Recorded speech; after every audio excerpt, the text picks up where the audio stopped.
intelligence sent back to the state government. He also told them of the consequence of where villagers harbor these kidnappers or terrorists or whatever term we want to call them. The consequences include if they are found to be residing or have used any of the property within a community, that property is forfeited to the state government and it is destroyed.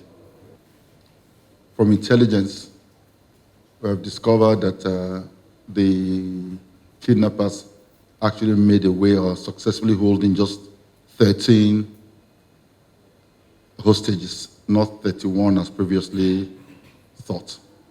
This is from intelligence available to us now. I think they must have taken maybe 20.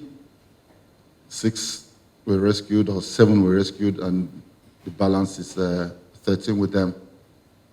The operation is still ongoing, and we are confident that very soon the ordeal of these innocent citizens will come to an end.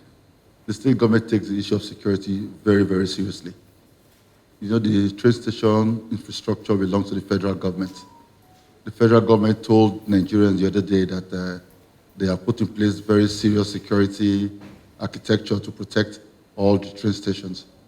And as a responsible state government, we believed the federal government was on top of this.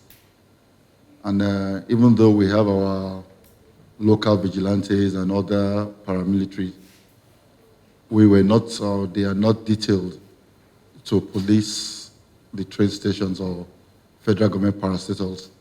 What we are doing, or what our people are doing, is for the protection and prevention of crime, especially within the communities